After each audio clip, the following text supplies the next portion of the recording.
اللہ الحمد للہ والصلاۃ والسلام علی رسول اللہ وعلی آلہ وصحبہ اجمعین اما بعد فاعوذ باللہ من الشیطان الرجیم بسم اللہ الرحمن الرحیم رب اشرح لی صدری ویسر لی امری واحلل عقدۃ من لسانی یفقہوا قولی۔ السلام علیکم ورحمۃ اللہ وبرکاتہ۔ الحمدللہ جی، اللہ تعالیٰ کی توفیق سے آج ہم لوگ تیسرا پارہ جو ہے اس میں سورہ آل عمران کی کچھ آیات جو ہیں ان کے بارے میں ڈیٹیل سے بات کریں گے تھوڑی سی۔ یہ آیات جو ہیں یہ جن کا میں نے انتخاب کیا ہے یہ سورہ آل عمران کی آیت نمبر 31 اور 32 ہے، جو بھی ہم نے تراویح میں بھی سنی تھی۔ اللہ رب العزت ان آیات میں ارشاد فرماتے ہیں کہ قل ان کنتم تحبون اللہ فاتبعونی یحببکم اللہ ویغفر لکم ذنوبکم، کہ کہہ دیجئے کہ اگر آپ اللہ سے محبت کا دعویٰ کرتے ہیں، قل ان کنتم تحبون اللہ فاتبعونی، اگر آپ اللہ سبحانہ و تعالیٰ سے محبت کا دعویٰ کرتے ہیں تو اس کا پروف کیا ہوگا، اس کی دلیل کیا ہوگی کہ آپ نبی کریم صلی اللہ علیہ وسلم کی اتباع کریں، ان کی پیروی کریں۔ فاتبعونی یعنی کہ نبی کریم صلی اللہ علیہ وسلم سے کہا جا رہا ہے کہ آپ لوگوں سے کہہ دیجئے کہ اگر وہ یہ دعویٰ کرتے ہیں کہ ان کو اللہ سے محبت ہے تو دعویٰ تو کوئی بھی کر سکتا ہے، اس دعوے کا ثبوت یہ ہوگا کہ وہ آپ صلی اللہ علیہ وسلم کی اتباع کریں، ان کی پیروی کریں، ان کے نقش قدم پر چلیں۔ اس سے کیا ہوگا؟ یحببکم اللہ، اللہ ان سے محبت کرے گا۔ یعنی اگر وہ آپ کی اتباع کریں گے، آپ کی پیروی کریں گے تو اللہ ان سے محبت کرے گا۔ وَيَغْفِرْ لَكُمْ ذُنُوبَكُمْ وَاللَّهُ غَفُورٌ رَحِيمٌ، اللہ تعالیٰ ان کے گناہوں کو معاف کر دے گا، اور اللہ تعالیٰ غفور بھی ہے، رحیم بھی ہے۔ تو اللہ سبحانہ تعالیٰ یہاں بتا رہے ہیں کہ اللہ سے محبت جو ہے صرف یہ دعویٰ نہیں ہے، بلکہ اس کی جو عملی تشکیل ہے یا عملی اس کا جو پرنسپل ہے جو کہ دکھایا جا سکتا ہے وہ یہ ہے کہ انسان نبی کریم صلی اللہ علیہ وسلم کی اتباع کرے۔ کیوں کرے؟ کیونکہ وہ اللہ تعالیٰ کے سب سے محبوب تھے، سب سے زیادہ محبوب تھے۔ تو اگر آپ ان کی طرح بننے کی کوشش کریں گے تو آپ بھی اللہ کے پیارے ہو جائیں گے، اللہ آپ سے بھی محبت کرے گا، اور اللہ تعالیٰ آپ کے گناہوں کو معاف کر دے گا۔ اور ہم سب رمضان کے مہینے میں بھی خاص طور پہ یہ چاہتے ہیں کہ اللہ تعالیٰ ہمارے گناہوں کو بخش دے، تو اس کا ایک سب سے بڑا طریقہ کیا ہے کہ نبی کریم صلی اللہ علیہ وسلم کی سنت کی اتباع کی جائے۔ آگے بات ارشاد فرمائی کہ قل اطیعوا اللہ ورسولہ فإن تولوا فإن اللہ لا يحب الکافرین، تو پھر ان کو چاہیے کہ اللہ اور اس کے رسول کی اطاعت کریں، اللہ اور اس کے رسول کی اطاعت کریں۔ فإن تولوا، اور اگر وہ اس سے منہ پھیر لیں تو جان لو کہ اللہ تعالیٰ کافروں سے محبت نہیں کرتا۔ اب یہاں پہ یہ اللہ کی بات ہے، میری بات نہیں ہے۔ اللہ رب العزت ارشاد فرما رہے ہیں کہ جو لوگ اللہ اور اس کے رسول کی اطاعت کرتے ہیں، اللہ اور اس کے رسول کی بات مانتے ہیں، یہ وہ لوگ ہیں جن کے بارے میں اللہ تعالیٰ فرما رہے ہیں کہ یہ وہ لوگ ہیں جو اللہ تعالیٰ سے محبت کرنے کا دعویٰ کرتے ہیں اور اس میں سچے ہیں۔ اور اگر وہ اس چیز سے منہ پھیرتے ہیں تو اللہ تعالیٰ فرما رہا ہے کہ پھر اللہ کافروں سے محبت نہیں کرتا۔ یہ کفر کا فتویٰ اللہ نے ان پہ لگایا، میں نے نہیں لگایا۔ اللہ تعالیٰ فرما رہے ہیں لا یحب الکافرین، یہاں پہ کہا جا رہا ہے اللہ ان سے محبت نہیں کرتا۔ تو کیا اس کا یہ مطلب ہے جس طرح ہم لوگ کہتے ہیں کہ جی اچھا محبت نہیں کرتا تو پسند تو کرتا ہوگا، یعنی محبت تو بہت اوپر کی چیز ہے نا، تو محبت اوپر کی چیز ہے تو کہتے ہیں کہ okay I don't love you but I like you, کیا یہ مراد ہے؟ اس سے نہیں۔ عربی زبان کے اندر قاعدہ یہ کہ جب آپ محبت کے ساتھ یہ لا کا صیغہ لگا دیتے ہیں نا تو اس کا مطلب نفرت میں بدل جاتا ہے۔ اللہ ان سے نفرت کرتا ہے، بالکل محبت نہیں کرتا، ان سے ذرا بھی محبت نہیں کرتا، ان لوگوں سے جو اللہ اور اس کے رسول کی اطاعت نہیں کرتے، اس سے منہ پھیر لیتے ہیں، کہتے ہیں کہ ہم اپنی مرضی کریں گے، اللہ اور رسول کی بات نہیں مانیں گے، تو اللہ تعالیٰ ان سے محبت نہیں کرتا۔ اسی طرح سے ہم دیکھتے ہیں کہ اللہ سبحانہ تعالیٰ نے سورہ حشر میں یہ بات ارشاد فرمائی کہ وَمَا أَطَاعَكُمُ الرَّسُولُ فَخُذُوهُ، کہ جو بھی نبی کریم صلی اللہ علیہ وسلم تمہیں دیتے ہیں اسے لے لو۔ وَمَا نَهَاكُمْ عَنْهُ فَانْتَهُوا، اور جس چیز سے منع فرماتے ہیں اسے منع ہو جاؤ۔ وَاتَّقُوا اللَّهَ، اور اللہ کا تقوی اختیار کرو، اللہ سے ڈرو۔ ان اللہ شدید العقاب، یقیناً اللہ تعالیٰ اپنی پنشمنٹ میں سیویئر ہے، اللہ کا عذاب سخت ہے۔ یہاں پہ کہا جا رہا ہے کہ جو بھی نبی کریم صلی اللہ علیہ وسلم تمہیں دے رہے ہیں وہ لے لو، جس سے منع کر رہے ہیں رک جاؤ، اور اللہ سے ڈرو، کیونکہ اللہ تعالیٰ کا عذاب بھی شدید ہے۔ اب یہاں پہ بھی پتہ چل رہا ہے کہ نبی کریم صلی اللہ علیہ وسلم کی اتباع کرنا، ان کی پیروی کرنا، یہ کوئی آپشنل چیز نہیں ہے کہ جس کی مرضی ہے وہ کر لے، جس کی نہیں مرضی ہے وہ نہ کرے۔ یہ کہا جا رہا ہے جو بھی وہ آپ کو دے رہے ہیں ان سے لے لیا جائے، جس سے منع فرما رہے ہیں منع ہو جاؤ۔ اب بہت ساری چیزیں ایسی ہیں جو کہ قرآن مجید میں منع نہیں ہے، حدیث میں منع ہے، تو کیا انسان یہ کہے کہ جی چونکہ حدیث میں منع ہے تو میں مانتا نہیں ہوں، نعوذ باللہ ثم نعوذ باللہ؟ اگر یہ رویہ تو پھر انسان دیکھے کہ فار ایگزامپل چھوٹی سی مثال دیتا ہوں، کھانے پینے کی اشیاء میں جو چیزیں قرآن مجید میں منع فرمائی اس میں خنزیر کا گوشت بھی ہے، وہ ہے جس پہ غیر اللہ کا نام لیا گیا ہے، مردار جانور ہے جو کسی گاڑی کے نیچے مثال کے طور پہ آ کے مر جاتا ہے، لیکن کتا کہاں پہ حرام ہوا ہے، یا بھیڑیا کہاں حرام ہوا ہے، یا مثال کے طور پہ جو باز ہوتے ہیں یا چیلیں ہوتی ہیں یہ کہاں حرام ہوئی ہیں؟ یا گدھے کا گوشت کہاں حرام ہوا ہے؟ یہ سارا قرآن مجید میں تو حرام نہیں، یہ تو نبی کریم صلی اللہ علیہ وسلم کی حدیث مبارکہ میں ملے گا آپ کو۔ اسی طرح سے دیگر بہت سارے احکامات ہیں جو آپ کو نبی کریم صلی اللہ علیہ وسلم کی سنت میں ملیں گے۔ تو آپ کے پاس یہ آپشن نہیں ہے کہ آپ پک اینڈ چوز کریں کہ جی قرآن کو میں مان لیتا ہوں، سنت کو چھوڑ دیتا ہوں۔ اور پھر اسی طرح سے دیگر آیات میں قرآن مجید میں اللہ سبحانہ تعالیٰ نے بار بار اس کی طرف اشارہ کیا کہ مومن مرد اور عورتوں کے لیے یہ بات ان کو زیب نہیں دیتی کہ جب اللہ اور اس کے رسول کا فیصلہ ہو جائے وہ اس کے بارے میں اپنی کوئی رائے رکھیں، یعنی ان کے لیے یہ بالکل سوٹیبل نہیں ہے کہ جب اللہ اور اس کے رسول کا فیصلہ ہو جائے تو پھر آپ مومن مرد یا عورتیں اس فیصلے کے بارے میں اپنی کوئی رائے رکھیں اور اللہ اور رسول کی رائے کو چھوڑ دیں۔ اور یہ کہا کہ نبی کی اطاعت کرنا جو ہے وہ اللہ کی اطاعت کرنا ہے، یعنی ان دونوں اطاعتوں کو بھی آپس میں جوڑ دیا۔ سو یہ ساری آیات ہمارے سامنے ایک گواہی ہیں، ایک دلیل ہے کہ اللہ اور اس کے رسول کی اتباع کرنی چاہیے۔ اسی طرح سے اللہ تعالیٰ قرآن مجید میں ارشاد فرماتے ہیں کہ یا ایھا الذین آمنوا اتقوا اللہ وقولوا قولا سدیدا یصلح لکم اعمالکم ویغفر لکم ذنوبکم ومن یطع اللہ ورسولہ فقد فاز فوزا عظیما، کہ اے ایمان والو اللہ کا تقوی اختیار کرو اور ہمیشہ سیدھی بات کیا کرو۔ اور پھر آگے جا کے یہ بات ارشاد فرمائی کہ اطیعوا اللہ واطیعوا الرسول، اللہ اور اس کے رسول کی اطاعت کرو، کیونکہ یہی جو ہے فقد فاز فوزا عظیما، یہ سب سے بڑی کامیابی ہے۔ یعنی جو اللہ اور اس کے رسول کی اتباع کرے گا، اللہ اور اس کے رسول کی پیروی کرے گا، وہ زبردست طریقے کی کامیابی پہ ہوگا۔ فقد فاز فوزا عظیما، بہت بڑی کامیابی ملے گی اس کو۔ اور جو عظیم کا ایڈجیکٹو ہے یہ اللہ تعالیٰ نے قرآن مجید میں واقعی میں بہت ہی بڑی چیزوں کے لیے استعمال کیا ہے۔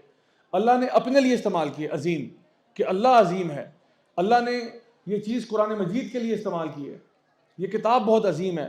اللہ تعالیٰ نے عذاب جہنم کے بارے میں کہا کہ وہ عذاب بڑا عظیم ہے۔ اللہ تعالیٰ نے نبی کریم صلی اللہ علیہ وسلم کے کردار کے بارے میں کہا ہے کہ ان کا کردار بہت عظیم ہے، اور یہاں پہ کہا ہے کہ جو کامیابی ملے گی ان لوگوں کو جو اللہ اور اس کے رسول کی اطاعت کریں گے، ان کو جو کامیابی ملے گی وہ کامیابی بڑی عظیم ہے۔ سو یہ ہمارے لیے اب بات واضح ہو جانی چاہیے کہ نبی کریم صلی اللہ علیہ وسلم کی پیروی میں ہی ہماری فلاح ہے۔ میں کچھ واقعات آپ کے سامنے آج رکھتا ہوں کہ ہمارے جو صحابہ تھے رضی اللہ عنہم اجمعین، ان کا کیا رویہ تھا نبی کریم صلی اللہ علیہ وسلم کی سنت سے ریلیٹڈ۔ بعض روایات میں یہ بات ملتی ہے کہ صحابہ کسی جگہ پر سفر کرتے ہوئے پڑاؤ ڈال دیتے، رک جاتے اور پوچھتے کہ بھئی تمہیں کیا لگتا ہے کہ میں یہاں پہ درخت کے پاس میں نے پڑاؤ کیوں ڈالا، فلاں جگہ پہ میں کیوں رکا؟ تو دوسرے صحابی آگے بیان فرما رہے ہیں کہ شاید آپ کو قضاء حاجت کے لیے جانا ہوگا، کوئی نیڈ ہوگی جو آپ رکے ہوں گے۔ انہوں نے کہا نہیں، کوئی نیڈ نہیں ہے۔ تو فرمایا پھر کیوں رکے؟ انہوں نے کہا اس لیے رکا کیونکہ جب بھی ہم یہاں سے گزرتے تھے میں نے نبی کریم صلی اللہ علیہ وسلم کو یہاں رکتے دیکھا ہے۔ یعنی یہ کوئی ایسی سنت بھی نہیں ہے جس کی اتباع کرنا لازمی ہے، یہ ان کا ویسے عمل ہے۔ یعنی میں آپ کو بتا رہا ہوں کہ صحابہ کا جو عاشقانہ رویہ تھا نا، یہ عاشقانہ مزاج تھا، وہ نبی کی اتباع میں اتنا زیادہ تھا کہ وہ چیزیں جو حکم بھی نہیں دی گئی ان کی بھی اتباع کرتے تھے۔ اسی طرح سے ایک صحابی ایک دفعہ کہیں سے جا رہے تو ایک درخت تھا، اس درخت کے پاس سے گزرے تو آپ نے سر جھکا لیا اپنا، ایسے کر کے سر جھکا لیا۔ تو دوسرے صحابی نے پوچھا کہ بھئی آپ نے یہ سر کیوں جھکایا، کوئی خیریت؟ انہوں نے کہا اس لیے کہ جب ہم پہلے یہاں سے گزرا کرتے تھے نبی کریم صلی اللہ علیہ وسلم کے ساتھ تو اس درخت کی ایک ٹہنی آگے آئی ہوئی تھی تو آپ صلی اللہ علیہ وسلم اپنا سر جھکا کے گزرتے تھے، تو میں اب وہ ٹہنی نہیں ہے وہاں پہ، وہ ٹہنی نہیں بھی ہے، لیکن صحابہ کا رویہ ایسا ہے، مزاج ایسا ہے کہ چونکہ نبی کو جھکتے دیکھا تھا آج ہم بھی یہاں سے جھکتے ہوئے جائیں گے۔ یعنی یہ میں آپ کو بتا رہا ہوں کہ وہ تو ابو اینڈ بیونڈ جا رہے ہیں، وہ کوئی بھی کام کرتے تھے کیونکہ وہ سنت ہوتا تھا۔ آج ہم کوئی کام چھوڑتے ہیں کہتے ہیں سنت ہی ہے نا، فرض تو نہیں ہے۔ ہمارے اور ان کے رویوں میں زمین آسمان کا فرق ہے۔ وہ کرتے تھے سنت سمجھ کر، ہم چھوڑتے ہیں سنت سمجھ کر کہ سنت ہی ہے نا، فرض نہیں ہے، بس ٹھیک ہے چھوڑ دو۔ یہ ایک مزاج بن چکا ہے۔ انبیاء کے بعد پوری انسانیت میں جو بہترین انسان ہے وہ ابو بکر صدیق رضی اللہ عنہ ہے۔ اس میں ہمارا اجماع ہے، پوری امت کا اجماع ہے کہ تمام انبیاء کے بعد انبیاء سب سے بہترین انسان ہوتے ہیں، اور انبیاء کے بعد اگر کسی شخص کا کوئی مقام و مرتبہ ہے تو وہ ابو بکر صدیق ہے رضی اللہ عنہ۔ جب آپ خلیفہ بنے اور آپ کا پہلا خطبہ تھا، ابن حبان اور ابن کثیر اس کے بارے میں لکھتے ہیں کہ جو پہلا خطبہ تھا اس میں ابو بکر صدیق نے کیا ارشاد فرمایا؟ آپ نے کہا کہ اے لوگو، میں اب تمہارے اوپر خلیفہ ہوں اور میں تم میں سے بہترین نہیں ہوں۔ اب یہ جو انہوں نے جملہ بولا میں تم میں سے بہترین نہیں ہوں، یہ ان کی عاجزی ہے، ورنہ اس میں کوئی شک نہیں تھا کہ وہ سب سے بہترین ہے۔ آگے فرماتے ہیں اگر میں صحیح کروں تو میری اطاعت کرو، اور اگر میں غلط کروں تو مجھے سیدھا کر دو۔ اگر میں اللہ اور اس کے رسول کی اتباع کروں تو میری اطاعت کرنا، اور اگر میں ان کی اطاعت نہ کروں تو میری اطاعت نہ کرنا۔ یعنی یہاں تک کہ الفاظ کے اتنے واضح طور پر بیان کر دیا کہ میں تمہارا لیڈر ہوں، میں تمہارا اوپر حکمران ہوں، لیکن اگر میں نے اللہ اور اس کے رسول کی اطاعت کی تو تم نے میری اطاعت کرنی، اگر میں نے ان سے پھر گیا تو تم بھی میرے سے پھر جانا۔ اب یہ صرف کہنے والی بات نہیں تھی، آپ کی جو دور خلافت تھا اس میں آپ نے کس طرح سے اپنا جو ہے نا وہ رول پلے کیا، اس کے بارے میں یعنی محدثین وہ واقعہ نقل کرتے ہیں کہ نبی کریم صلی اللہ علیہ وسلم نے اپنے دنیا سے رخصت ہونے سے پہلے اسامہ بن زید رضی اللہ عنہ کا ایک لشکر تیار کیا، ایک لشکر تھا وہ تیار کیا جو کہ رومن امپائر سے لڑنے جانا تھا اس نے۔ یعنی سوچیں کہ اسامہ بن جو ہے نا زید رضی اللہ عنہ کی عمر اس ٹائم پہ مخالف 18، کچھ بعض روایات میں 18، بعض میں 20 سال تھی، یعنی ایک نوجوان صحابی تھے۔ نبی کریم صلی اللہ علیہ وسلم نے ان کو سپہ سالار بنایا، کمانڈر آف دی آرمی بنایا، اور اس وقت کی جو سپر پاور تھی اس کے خلاف لانچ کر دیا، یعنی رومنز کے خلاف ان کو لانچ کر دیا۔ اب ہوا یہ کہ وہ مدینہ سے 3 میل کے فاصلے پر گئے، پڑاؤ ڈالا، پیچھے سے نبی کریم صلی اللہ علیہ وسلم دنیا سے رخصت ہو گئے۔ اب ایک پینک کریٹ ہو گیا، ظاہر سی بات ہے صحابہ کے بیچ میں وہ واقعات ہم سب کو معلوم ہے کہ کس طرح سے وہ پینک کریٹ ہوا کہ جی نبی کریم صلی اللہ علیہ وسلم وہ کہتے ہیں ہمارے لیے اس سے زیادہ غم کا دن کبھی زندگی میں نہیں گزرا تھا۔ اب وہاں پہ ایک لشکر روانہ ہوا ہے، ایک بہت ہی نوجوان صحابی ہیں جو اس کو لیڈ کر رہے ہیں، اور یہاں پہ لوگ جو ہیں وہ پریشان ہیں۔ تو اسامہ بن زید میسج بھجواتے ہیں ابو بکر صدیق کے پاس کہ چونکہ حالات اس طرح کے ہو چکے ہیں اور کچھ مسلمان جو ہیں وہ مرتدین ہونے کی طرف جا رہے ہیں، وہ دین سے باہر نکلنے لگے ہیں، اس معاملے میں اتنا فتنہ پیدا ہو گیا ہے، تو ہم واپس آ جاتے ہیں، ہم لشکر واپس آتے ہیں آپ کے پاس، ہم آپ کے ہاتھ بازو بنتے ہیں، ہم آپ کو سپورٹ کرتے ہیں۔ تو اس کے اوپر ابو بکر صدیق جو ہے رضی اللہ عنہ انہوں نے کہا کہ میں یہ فیصلہ ہرگز چینج نہیں کروں گا جو نبی کریم صلی اللہ علیہ وسلم نے مجھ پہ سونپا تھا، یا جو آپ نے ایک چیز کی تھی میں اس کو چینج نہیں کروں گا، حتیٰ کہ آپ نے فرمایا کہ اگر کتے اور بھیڑیے مجھے چیر پھاڑ کے بھی رکھ دیتے ہیں یہ فیصلہ چینج نہیں ہوگا، آپ اسی جگہ پر رہیں، اور لشکر روانہ ہوگا، رومن امپائر کے خلاف یہی لشکر روانہ ہوگا۔ اس کے بعد کیا ہوا کہ صحابہ کی ایک جماعت جو ہے جس میں مہاجرین اور انصار دونوں شامل تھے، انہوں نے بھی جب حالات کو ایویلیویٹ کرنا شروع کیا تو انہوں نے پھر یہ پیغام جو ہے یہ دوبارہ بھجوایا، یعنی انہوں نے آپس میں مشاورت کی، صحابہ جن میں انصار بھی ہیں مہاجرین بھی ہیں، انہوں نے مل کے مشاورت کی اور کہا کہ جی امیر المومنین کو ذرا دوبارہ سے ہم کہتے ہیں کہ ایک دفعہ نظر ثانی کر لیں، یہ جو لشکر روانہ ہو رہا ہے رومن امپائر سے لڑنے جا رہے ہیں، یہاں کے حالات اپنے خراب ہوئے ہیں، ادھر مسلمانوں کے اندر یعنی جو نا مرتدین کا فرقہ پیدا ہو رہا ہے، تو پلیز ریکنسیڈر دس ڈیسیژن، اس کو ریکنسیڈر کریں۔ دوبارہ سے ابو بکر صدیق رضی اللہ عنہ نے یہ بات ارشاد فرمائی کہ میں اگر مدینے میں اکیلا بھی رہ جاؤں اور سب مجھے چھوڑ کے چلے جائیں یہ فیصلہ قائم رہے گا، حتیٰ کہ اگر مجھے درندے چیر پھاڑ کے بھی رکھ دیتے ہیں یہ فیصلہ تبدیل نہیں ہوگا۔ کیوں نہیں ہوگا؟ کیونکہ یہ میرے پیارے نبی صلی اللہ علیہ وسلم کا فیصلہ تھا جو انہوں نے دنیا سے رخصت ہونے سے پہلے کیا تھا، میں کون ہوتا ہوں اس کو بدلنے والا، میں کون ہوتا ہوں؟ ابھی بھی صحابہ اس بات پہ ریلیکس نہیں ہوئے، اور اب کس کو بھیجا؟ اب عمر بن الخطاب فاروق اعظم کو بھیجا کہ آپ ابو بکر صدیق کے دوست ہیں، ان کے ساتھی ہیں، ان کے پیارے ہیں، وہ آپ سے بہت محبت کرتے ہیں، آپ جا کے ان کو سمجھائیے۔ اب عمر بن الخطاب جاتے ہیں ابو بکر صدیق کے پاس اور ان سے یہی فریاد کرتے ہیں، اور اس دفعہ ڈیمانڈ کیا گئی؟ اس دفعہ ڈیمانڈ یہ گئی کہ ٹھیک ہے لشکر روانہ ہوگا، صحابہ کے ساتھ مشورہ کرنے کے بعد ہم اس نتیجے پر پہنچے ہیں کہ چلے آپ ایسا کریں لشکر روانہ کر دیں، اسامہ بن زید کو اتار دیں وہاں سے۔ اسامہ بن زید بہت نوجوان ہے، وہ ایکسپیرینس نہیں ہے بیٹل فیلڈ میں، وہ ایکسپیرینس نہیں ہے، اور بہت سارے جلیل و قدر صحابہ موجود ہیں جو بڑے ہارڈنڈ ہیں بیٹل فیلڈ میں، ان میں سے کسی کو سپہ سالار بنا دے، اور ان کے نیچے جو ایک آرمی کو جو آپ نے تشکیل دینی ہے رینکس میں وہ رکھیں جو سب سے ٹاپ فائٹرز ہیں، سب سے ٹاپ واریئرز ہیں، سب سے ٹاپ ملٹری اسٹریٹجی والے ہیں، ان کو رکھ لیں۔ اب عمر الخطاب جا رہے ہیں، اب یہ نہیں کہہ رہے لشکر روانہ نہ کریں، لشکر روانہ کر دیں، لیکن جو نبی نے فیصلہ کیا تھا کہ اسامہ بن زید اس کو لیڈ کریں گے اس کو چینج کر دیں، اور کوئی بہتر صحابی جو ہیں جو اپنے رتبے میں، اپنے مقام میں، اپنے وار اسٹریٹجی میں زیادہ افضل ہیں ان کو اپوائنٹ کر دیں۔ ابو بکر صدیق رضی اللہ عنہ نے عمر بن الخطاب رضی اللہ عنہ کی داڑھی کو پکڑ لیا اور کہا عمر تمہاری ماں تمہیں گم پائے، یعنی اتنے سخت الفاظ استعمال کیے، ہلاک ہو جاؤ تمہاری ماں تمہیں گم پائے، کیسی باتیں تم کر رہے ہو کہ جو فیصلہ میرے پیارے نبی نے کیا تھا میں کون ہوتا ہوں، جب تک میں زندہ ہوں یہ فیصلہ چینج نہیں ہوگا، آپ اپنے فیصلے سے ٹس سے مسنا۔ کیوں؟ کیونکہ قل ان کنتم تحبون اللہ فاتبعونی، یحببکم اللہ ویغفر لکم ذنوبکم، کہ اگر تم اللہ سے محبت کا دعویٰ کرتے ہو تو نبی کی اتباع کرو، نبی کی پیروی کرو۔ اور عمر بن الخطاب کہتے ہیں کہ اس دن مجھے سمجھ میں آ گیا کہ ابو بکر صدیق بالکل حق پر تھے، بالکل واضح ہو گیا کہ اس دن ابو بکر صدیق جو تھے وہ حق پر تھے۔ اور اس کے بعد کیا ہوا، یہ لشکر گیا، روانہ ہوا، اور روانہ کس طرح سے ہوا کہ ابو بکر صدیق جو ہیں وہ اسامہ بن زید کے پاس گئے، ان کے گھوڑے کو کی جو ہے نا لگام پکڑی، اسامہ بن زید گھوڑے پر ہیں، اسامہ بن زید اترنا چاہا انہوں نے کہ بھئی امیر المومنین جو ہیں وہ تو نیچے ہیں، میں گھوڑے پہ بیٹھا ہوں، تو آپ اترنے لگے اور آپ نے کہا کہ چلو میں اتر جاتا ہوں، آپ اوپر بیٹھ جاؤ۔ انہوں نے کہا نہیں، میں لگام پکڑوں گا، امیر آج تم ہو، اس لشکر کے امیر تم ہو، جس طرح نبی نے فرمایا تھا اسی طرح یہ لشکر روانہ ہوگا، اور آپ ان کو الوداع کہہ کر آئے۔ اور الحمدللہ مسلمانوں کو اس میں کامیابی بھی ہوئی۔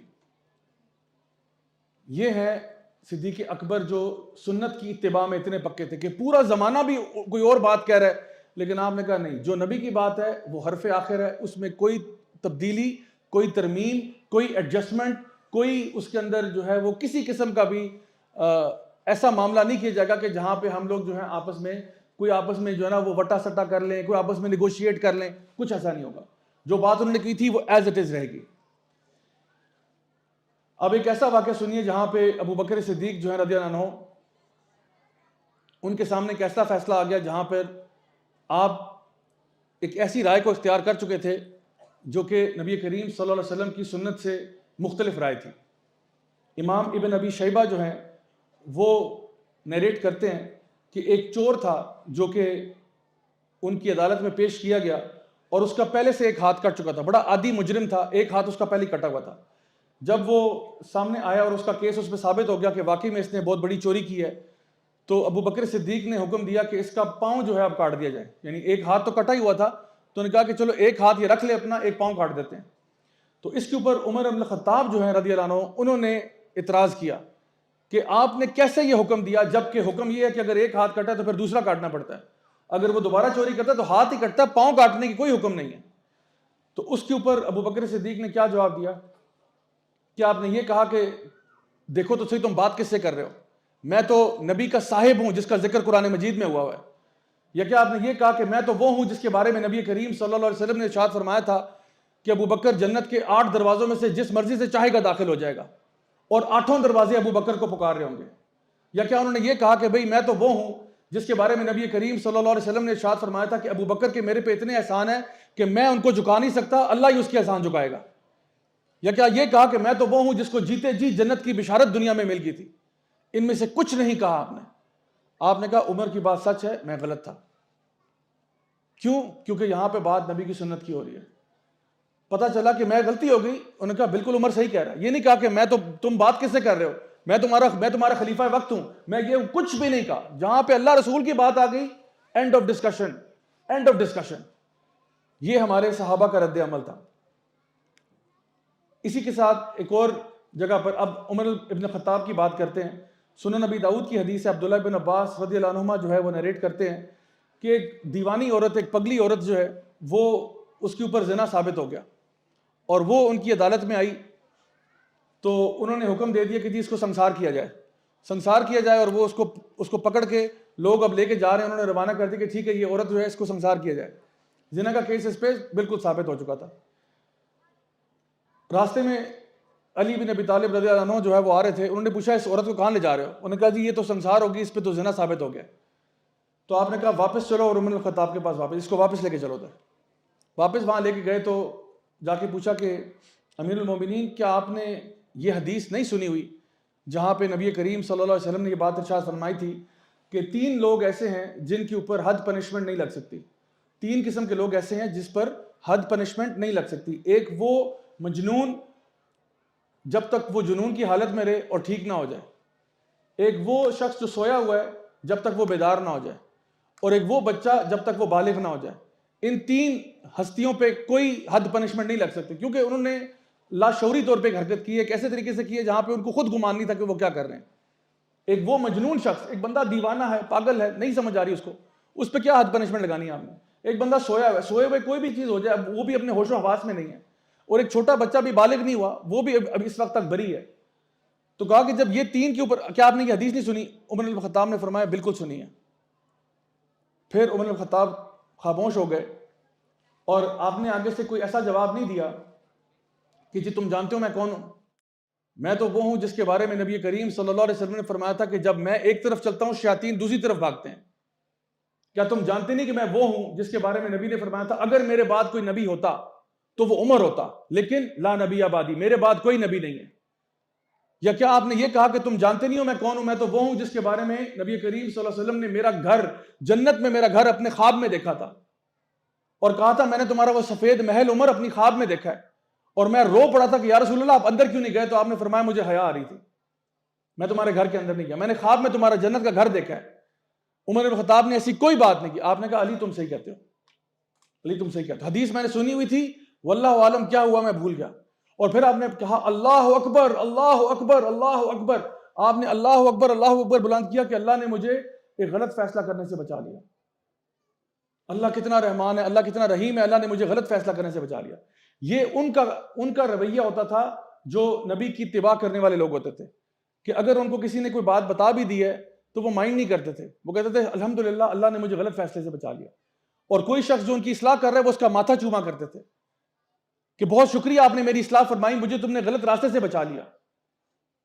اسی طرح سے صحیح بخاری کی حدیث ہے، اکرمہ رضی اللہ عنہ جو ہے وہ اس کے راوی ہیں، وہ کہتے ہیں کہ اب بات ہو رہی ہے علی بن ابی طالب کی۔ علی بن ابی طالب جو ہے انہوں نے دیکھا کہ کچھ مرتدین کہہ لیں، زندیق کہہ لیں، جو کوفہ میں تھے، وہ دین سے بالکل بیزار متنفر، وہ ان کے سامنے پیش ہوئے۔ یہ وہ لوگ تھے جنہوں نے بہت غلو کیا ہوا تھا دین کے اندر، بہت زیادہ، اور دین سے پھر چکے تھے۔ وہ ان کی عدالت میں آئے، ان سے پوچھا گیا، وہ اپنے یعنی مرتد ہونے پہ قائم رہے، وہ اپنے غلط عقیدوں پر، غلط باتوں پر، غلط نظریات پر قائم رہے۔ تو علی بن ابی طالب رضی اللہ عنہ کو اتنا غصہ آیا ان کے اوپر کہ آپ نے کہا ان سب کو جلا کے مار دیا جائے، کیونکہ مرتد کی سزا ہے۔ انہوں نے کہا ان کی سزا خاص دوں گا کہ ان کو جلا کے مارا جائے۔ عبداللہ بن عباس رضی اللہ عنہما جو ہیں وہ اس ٹائم پہ گورنر تھے، اور ان کو جب پتہ چلا کہ بھئی یہ فیصلہ سنایا گیا ہے تو آپ نے اس کی تنقید کرتے ہوئے کہا کہ یہ سیدنا علی نے بالکل غلط فیصلہ کیا ہے، یہ فیصلہ ٹھیک نہیں ہے۔ اور آپ نے پھر سیدنا علی تک یہ پیغام بھجوایا کہ یہ جو آگ سے پنش کرنے والی سزا ہے یہ صرف نبی کریم صلی اللہ علیہ وسلم نے فرمایا یہ صرف اللہ کا حق ہے، انسان کو حق نہیں ہے کہ وہ کسی کو جلا کے مار دے۔ جو پنشمنٹس ہیں کیپٹل پنشمنٹس ان کے طریقہ کار مختلف ہیں، لیکن آگ سے جلانے کا حق کسی انسان کو نہیں ہے۔ سیدنا علی جو ہیں ان کو اب ان کا گورنر جو ہے وہ خلیفہ وقت ہے، گورنر ان کو کرٹیک کر رہا ہے، کرٹیسائز کر رہا ہے۔ تو انہوں نے کیا کہا آگے سے؟ کیا انہوں نے یہ کہا کہ تم جانتے نہیں ہو کہ خیبر میں نبی کریم صلی اللہ علیہ وسلم نے جھنڈا مجھے پکڑایا تھا؟ کیا آپ نے یہ کہا کہ میرے بارے میں نبی نے فرمایا تھا کہ میری اور تمہاری مثال ایسے جیسے میں موسیٰ ہوں اور تم ہارون ہو، تم میرے دین میں بھائی ہو؟ اور یہ بات کہ جنت کی بشارتیں مجھے کئی دفعہ میری زندگی میں مل چکی ہیں۔ سیدنا علی نے ایسی کوئی بات نہیں کی۔ آپ نے کہا کہ جو کچھ ابن عباس نے کہا وہ صحیح کہا، اور یقیناً مجھ سے غلطی ہوئی ہے۔ اللہ اکبر کبیرہ، یہ وہ لوگ ہیں جو نبی کی اتباع میں، نبی کی پیروی میں، اگر ان کو بتایا جاتا کہ یہ کام نبی نے بتایا ہوا ہے تو فوراً کر دیتے، اور اگر کہیں غلطی ہو جاتی، غلطی ہر انسان سے ہوتی ہے، صرف انبیاء ہیں جو معصوم الخطا ہوتے ہیں، باقی تو ہر انسان سے کوتاہیاں، غلطیاں ہو جاتی ہیں۔ تو کہیں پہ اگر کوئی ان کو ایرر ان ججمنٹ بھی ہو جاتا، ہلکی سی خطا بھی ہو جاتی، اور ان کو لگتا کہ ہم کوئی ایسا فیصلہ کر رہے ہیں جو نبی کی بتائی ہوئی تعلیمات کے برعکس ہے، تو فوراً سے اپنا فیصلہ بدل دیتے، اور رائی برابر بھی ندامت محسوس نہ کرتے اس میں کہ ہم نے اپنا فیصلہ بدلا ہے۔ ہمارے یہاں یہ ہوتا ہے، ہم اس کو ایگو کا مسئلہ بنا لیتے ہیں، میں کیوں اپنا فیصلہ چینج کروں، میں کیوں فیصلہ، تم جانتے نہیں ہو میں کون ہوں؟ تو مجھے بتائیں، اگر ابو بکر صدیق اپنا فیصلہ بدل سکتے ہیں، اگر عمر بن الخطاب اپنا فیصلہ بدل سکتے ہیں، اگر علی بن ابی طالب رضی اللہ عنہم اجمعین، یہ تمام اللہ کے نیک بندے صحابہ کرام اپنے فیصلے بدل سکتے ہیں اور نبی کی اتباع میں اتنے پکے ہو سکتے ہیں، تو مجھے بتائیں پھر میں اور آپ کیا چیز ہیں کہ جب اللہ اور رسول کی بات ہو اور ہم اپنا نظریہ سامنے پیش کریں کہ نہیں جی وہ بات اپنی جگہ لیکن میری رائے یہ ہے۔ تو یہ وہ طریقہ کار ہے جو کہ صحابہ اپنایا کرتے تھے۔ اب یہاں پہ ایک بات بڑی اہم سن لیجئے، وہ یہ کہ ہمارے دین کے اندر کوئی بھی اعمال جو ہیں وہ اللہ کی بارگاہ میں قبول ہونے کی جو شرائط ہے نا وہ ہمیں معلوم ہونی چاہیے۔ یعنی ایسا نہیں کہ آپ نے کوئی بھی نیک عمل کیا تو وہ قبول ہو جاتا ہے۔ نیک عمل قبول ہونے کے پیچھے بنیادی طور پر 3 شرائط ہیں۔ ایک تو یہ کہ جو بھی نیک عمل آپ نے کیا ہوتا ہے وہ ایمان کی حالت میں کیا ہوتا ہے، جو بھی عمل ہوگا وہ ایمان کی حالت میں تھا۔ دوسرا یہ کہ وہ جو عمل ہے وہ شریعت کے مطابق ہونا چاہیے، سنت رسول صلی اللہ علیہ وسلم کے مطابق ہونا چاہیے۔ اور تیسری چیز یہ کہ اس کے اندر نیت آپ کی صاف ہونی چاہیے. ادروائز اگر ان میں سے کوئی چیز مسنگ ہے تو وہ عمل جو ہے وہ قبول نہیں ہے. اللہ رب العزت قرآن مجید میں سورۃ الکہف میں ارشاد فرماتے ہیں قل هل ننبئکم بالاخسرین اعمالا، کیا ہم تمہیں اس کا نام بتائیں جو سب سے زیادہ خسارے میں ہے اپنے اعمال کے اعتبار سے؟ یہ وہ لوگ ہیں جو سمجھتے تھے کہ ہم بڑے اچھے کام کر رہے ہیں لیکن ان کے اعمال ضائع ہو گئے. تو پتہ چلا کہ اعمال ضائع ہو جاتے ہیں. ہو سکتا ہے کہ انسان اپنی طرف سے نیکیاں کر رہا ہے لیکن اس کی نیکیاں ضائع ہو رہی ہیں، کیونکہ جو پیچھے وجہ تھی اعمال کی قبولیت کی، ایمان کے علاوہ دو شرائط کیا ہیں کہ آپ کی نیت اللہ کے لیے خالص ہو، اور دوسرا وہ جو کام آپ کر رہے ہیں وہ سنت رسول صلی اللہ علیہ وسلم کے مطابق ہو. ان میں سے اگر کوئی ایک چیز مسنگ ہے تو عمل قبول نہیں ہوگا. میں آپ کے سامنے کچھ مثالیں رکھتا ہوں تاکہ بات آپ کو واضح ہو جائے. نیت صحیح ہونا کیا ہے؟ مثال کے طور پہ ایک انسان جو ہے وہ نماز پڑھتا ہے. اب نماز پڑھنا ایک اچھا عمل ہے، یقیناً ہم سب کہہ سکتے ہیں کہ نماز پڑھنا ایک اچھا عمل ہے. اللہ رب العزت قرآن مجید میں ارشاد فرماتے ہیں فَوَيْلٌ لِّلْمُصَلِّينَ، برباد ہو جائے نماز پڑھنے والے. اللہ اکبر کبیرہ، نماز پڑھنے والا برباد کیسے ہو رہا ہے؟ فَوَيْلٌ لِّلْمُصَلِّينَ الَّذِينَ هُمْ عَنْ صَلَاتِهِمْ سَاهُونَ الَّذِينَ هُمْ يُرَاءُونَ. یہ جو دکھاوے کی نمازیں پڑھتے ہیں برباد ہو جائیں ایسے نماز پڑھنے والے. اب یہاں پہ نماز پڑھنا تو بہت اچھا عمل ہے، بہت اچھا عمل، لیکن اگر نیت آپ کی یہ ہے کہ میں دکھاوے کے لیے پڑھ رہا ہوں، لوگ مجھ سے امپریس ہو جائیں، لوگ میری واہ واہ کر دیں، تو برباد ہو گیا ایسا شخص. ایک اور حدیث میں آتا ہے، بالکل صحیح حدیث ہے، آپ صلی اللہ علیہ وسلم نے فرمایا کہ قیامت کے دن 3 لوگ ہیں جو سب سے پہلے جہنم میں منہ کے بل گھسیٹتے ہوئے پھینکے جائیں گے. 3 لوگ ہیں جو قیامت کے دن سب سے پہلے منہ کے بل گھسیٹتے ہوئے جہنم میں پھینکے جائیں گے. ان میں سے ایک عالم دین ہے، ایک شہید ہے، اور ایک وہ شخص ہے جو اللہ کی راہ میں خرچ بہت کرتا تھا. اب آپ سوچیں بھئی یہ لوگ جہنم میں کیسے پھینکے جا رہے ہیں؟ ان سب سے پوچھا جائے گا، حدیث لمبی ہے، میں اس کو مختصر کر کے بیان کرتا ہوں. یہ باری باری اللہ کے سامنے پیش ہوں گے. اللہ تعالیٰ پوچھے گا تو نے یہ کیوں کیا؟ تو نے شہادت کا جام نوش فرمایا، تو عالم بنا، تو نے اللہ کی راہ میں خرچ کیا، کیوں کیا؟ وہ کہے گا، سب کہیں گے باری باری، یا اللہ تیرے لیے کیا، لیوجہ اللہ، یا اللہ تیرے لیے کیا تھا. اللہ تعالیٰ فرمائیں گے تم نے جھوٹ بولا ہے، جھوٹے ہو تم نے میرے لیے نہیں کیا، تم نے اپنے لیے کیا تھا کہ تمہاری واہ واہ ہو جائے، اور تمہیں تمہاری واہ واہ مل چکی، تمہیں تمہاری واہ واہ مل چکی ہے. جو شہادت کا جام نوش کیا اس لیے کیا کہ میرے مرنے کے بعد مجھے لوگ شہید کہیں گے، میرے ماں باپ کے بارے میں کہیں گے کہ جی آپ ماشاءاللہ آپ تو شہداء کے والدین ہیں، اور میرے بارے میں کوئی ہو سکتا ہے کتبہ لگا دے میرے نام کا اور ایسی کوئی چیزیں بن جائے میرے مرنے کے بعد، حالانکہ بندہ بھی چلا گیا دنیا سے. اور جو عالم دین تھا وہ دین کا علم اس لیے نہیں پھیلاتا تھا کہ لوگوں کا فائدہ ہو، بلکہ اس لیے کہ اس کی واہ واہ ہو جائے، اس کو لوگ بہت سپورٹ کرے، اس کے بڑے فالوورز بن جائیں. اور جو اللہ کی راہ میں خرچ کرتا تھا وہ اللہ کی راہ میں خرچ نہیں کر رہا تھا، وہ اس لیے کر رہا تھا کہ میرا نام بڑا سا نا اس ہسپتال پہ، اس بلڈنگ پہ، اس مسجد پہ لکھا ہو کہ پتہ چلے کہ جی راجہ صاحب نے بلڈنگ بنائی ہے، پتہ چلے لوگوں کو، پتہ چلے جب وہ وہاں سے گزرے ہیں تو پتہ چلے کس نے بنائی ہے بلڈنگ. تو اللہ تعالیٰ ان کو چہرے کے بل گھسیٹ کے جہنم میں. اب یہ کیا ہے؟ شہید ہونا تو بہت اعلیٰ بات ہے، عالم ہونا تو بہت کمال کی بات ہے، یہ تو انبیاء کے ورثاء ہوتے ہیں علماء. اور اسی طرح اللہ کی راہ میں خرچ کرنے والا یہ تو بہت ہی خوبصورت انسان ہے، لیکن اگر نیت خراب ہے کچھ نہیں آپ کے پاس. تو میں نے کیا کہا؟ ایک تو یہ کہ نیت آپ کی ٹھیک ہونی چاہیے، سب سے پہلی چیز نیت صحیح ہونی چاہیے. دوسری چیز جو آج کے موضوع سے ریلیٹڈ ہے وہ یہ ہے کہ وہ عمل خود شریعت کے مطابق ہونا چاہیے، یعنی کہ نبی کریم صلی اللہ علیہ وسلم کی سنت کی اتباع میں ہونا چاہیے. اب مثال کے طور پہ نماز کی مثال ہی لے لیتے ہیں. نماز پڑھنا بہت اچھی بات ہے، نیت بھی خالص ہے، نیت بھی خالص ہے. لیکن نماز میں آپ یہ کہتے ہو کہ دیکھو فجر کی نماز ہے نا، فجر کی نماز میں فرض 2 رکعتیں ہوتی ہیں. آپ کہتے ہو خدا کی قسم میں صرف اللہ کی رضا کے لیے 3 رکعتیں ادا کروں گا، 2 رکعت سنت پڑھوں گا، پھر اللہ کی رضا کے لیے خالصتاً 3 رکعتیں ادا کروں گا. کیا یہ نماز قبول ہے اس شخص کی؟ ہرگز قبول نہیں، یہ نبی کی سنت ہی نہیں ہے. یا ایک شخص سے کہتا ہے کہ جی چلیں آپ اللہ اکبر کر کے حمد و ثنا کے بعد سورہ فاتحہ پڑھتے ہیں. میں سورہ فاتحہ نہیں، میں خالص اللہ کی رضا کے لیے، اللہ سے محبت کے لیے سورہ فاتحہ نہیں، پوری سورۃ البقرہ پڑھوں گا جو 2.5 پارہ ہے. آپ تو سورہ فاتحہ تو 1 صفحہ ہے، میں 2.5 پارہ پڑھوں گا صرف اللہ کی رضا کے لیے. آپ کی فجر کی نماز تو میرا خیال ہے 5 منٹ میں ختم ہوتی ہے، میری فجر کی نماز شاید 2 گھنٹے چلے. تو کیا یہ نماز قبول ہے اس کی فجر کی؟ بالکل قبول نہیں. کیوں قبول نہیں ہے؟ یہ نبی کریم صلی اللہ علیہ وسلم کی سنت سے آگے بڑھنے کی کوشش کر رہا ہے. اسی طرح سے کوئی بھی عمل آپ لیں، وہ صحابہ تھے 3 جو نبی کریم صلی اللہ علیہ وسلم کے پاس آئے، صحابی ہے نا، صحابی کی نیت پہ شک تو نہیں ہے. ایک آئے کہتے ہیں انہوں نے جب آپ صلی اللہ علیہ وسلم کی عبادات کے بارے میں پوچھا تو آپ کو بتایا گیا، گھر والوں نے بتایا کہ بھئی ان کی عبادات یوں ہیں. تو انہوں نے آپس میں فیصلہ کیا کہ بھئی ہمارے تو نبی کے تو اگلے پچھلے معاف ہیں، ہم تو زیادہ کرنا چاہیے ہمیں. تو ایک صحابی نے کہا کہ خدا کی قسم میں تو ساری عمر شادی نہیں کروں گا. تو شادی نہیں کروں گا تو کیا کروں گا؟ اپنے آپ کو اللہ کے لیے وقف کر دوں گا. سمجھ آ رہی ہے آپ کو بات؟ یہ نہیں کہا کہ میں شادی نہیں کروں گا, بزنس کروں گا ساری عمر, کیونکہ پیسہ کمانا زیادہ بڑی بات ہے. یہ نہیں کہا. کہا کہ میں ساری عمر شادی نہیں کروں گا, اللہ کے لیے وقف کر دوں گا اپنے آپ کو. ایک نے کہا میں ساری رات قیام اللیل کروں گا, ساری رات قیام, میں نے سونا ہی نہیں ہے رات کو, مغرب کی نماز سے لے کے صبح فجر تک میں نے قیام کی حالت میں رہنا ہے. ایک نے کہا میں رمضان میں نہیں, سارا سال روزے رکھوں گا. رمضان کے 30 تو ہیں ہی ہیں, باقی سارے سال, اور کوئی ناغہ نہیں کروں گا, کوئی چھٹی نہیں کروں گا. اپنے آپ سے تہیہ کر لیا. نبی کریم صلی اللہ علیہ وسلم کو جب یہ بات پتہ چلی تو آپ خوش ہوئے, آپ کو بہت اچھا لگا کہ ماشاءاللہ صحابہ جو ہیں وہ کتنے بڑھ چڑھ کے نیکیاں کر رہے ہیں. آپ صلی اللہ علیہ وسلم کا چہرہ غصے سے سرخ ہو گیا, اور آپ کے سامنے جب یہ صحابہ آئے, آپ نے کہا کہ خدا کی قسم میں تم سے زیادہ تقوی رکھتا ہوں اللہ کا, میرے دل میں خدا خوفی زیادہ ہے, مجھے زیادہ پہچان ہے کہ اللہ کی شریعت کیا ہے اور کیا نہیں ہے.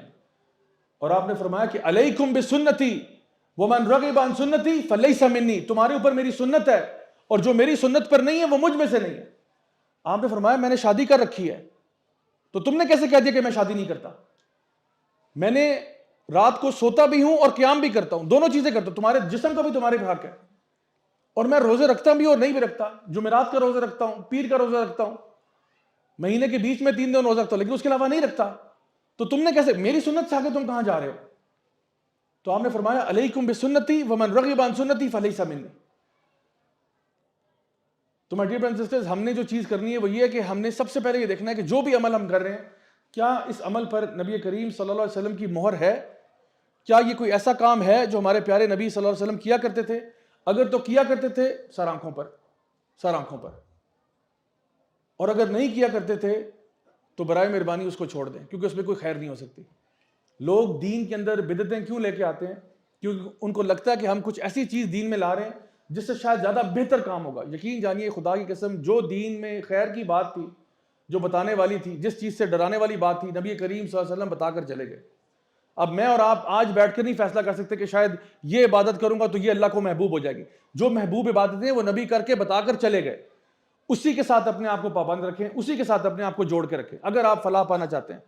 اور یہی کرائٹیریا ہے اس بات کا کہ اگر آپ یہ دکھانا چاہتے ہو کہ آپ کو اللہ سے محبت ہے, چپ چاپ نبی کریم صلی اللہ علیہ وسلم کے پیچھے لگ جاؤ, چپ چاپ نبی کریم صلی اللہ علیہ وسلم کی اتباع کرو. لوگ میں دیکھتا ہوں بہت سارے نا وظیفے ڈھونڈ رہے ہوتے ہیں, ہمیں کوئی وظیفہ بتا دیں, کوئی بات بتا دیں. واٹس ایپ پہ میسیجز آتے ہیں, آپ کو بھی آتے ہوں گے, یہ جی فلاں چیز اتنی دفعہ پڑھیں جمعرات والے دن, اور اس سے جو ہے نا آپ کو جنت مل جائے گی اور فلاں ہو جائے گا. اور آگے لکھا ہوتا ہے اگر آپ یہ جو ہے نا 10 لوگوں میں شیئر کریں, اور آگے لکھا ہوتا ہے شیطان ضرور آپ کو شیئر کرنے سے روکے گا. یہ کسی کمبخت شیطان نے میسج چلایا کہ جو نہ حدیث کا حوالہ ہے نہ قرآن کا ریفرنس ہے, بس کوئی اپنی طرف سے چیز گھڑ لی ہے, یہ فلاں فلاں اتنی دفعہ پڑھ دیں. کیا یہ نبی نے کہا اتنی دفعہ پڑھنا ہے؟ کیا یہ کوئی اللہ تعالیٰ نے حکم دیا یہ پڑھنا ہے؟ اگر نہیں تھے تو چپ کر کے بیٹھ جاؤ آرام سے. کہ پہلے آپ لوگوں کو کہہ رہے ہو کہ اگر آپ نے فارورڈ نہیں کیا تو ہو سکتا ہے آپ پہ عذاب آ جائے گا. اگر اگلے 15 منٹ کے اندر 20 لوگوں کو یہ میسج نہ گیا تو پھر اللہ کی پکڑ ہے آپ پہ. کس نے کہہ دیا اللہ کی پکڑ ہے؟ اور پھر آگے یہ والا میسج کہ شیطان روکے گا آپ کو. تو آپ کے اوپر لازم ہے کہ آپ دلیل پوچھیں کہ بھائی ٹھیک ہے آپ کی بات, آپ مجھے بتائیں یہ کہاں لکھا ہوا ہے, یہ جو آپ نے بات مجھ سے کی ہے یہ کس نے کہا ہے آپ کو؟ میں آپ کو بتاؤں جتنے بھی مسنون وظائف ہیں, مسنون وظائف کی بھی کتب مل جاتی ہیں, جیسے کہ حسن المسلم ہے, جتنے بھی دعائیں ہیں اذکار ہیں جو نبی کریم صلی اللہ علیہ وسلم کیا کرتے تھے وہ تقریباً کم و بیش بہت سارے اس میں موجود ہیں. باقی اور بھی دعائیں ہیں کی کتابیں مل جاتی ہیں جس میں ریفرنس ہاتھ دیا ہوتا ہے کہ جی یہ بخاری کی حدیث ہے, مسلم کی حدیث ہے, ترمذی کی, ابن ماجہ کی, ابو داؤد کی, سب ریفرنس دیا ہوتا ہے. تو اس چیز کے اوپر جو بھی عمل آپ نے عبادت کا کرنا ہے, سب سے پہلے یہ دیکھیں کیا اس پر نبی کریم صلی اللہ علیہ وسلم کی سٹیمپ آف اپروول ہے. اگر تو ہے تو اس کو ایکسیپٹ کریں, ورنہ نکالوں سے ہوشیار رہیں, کوئی کام ایسا نہ کریں جو کہ نبی کریم صلی اللہ علیہ وسلم نے ہمیں نہیں بتایا. اللہ تعالیٰ ہم سب کو نیک عمل کرنے کی توفیق عطا فرمائے. جزاکم اللہ خیرا, والسلام علیکم ورحمۃ اللہ وبرکاتہ.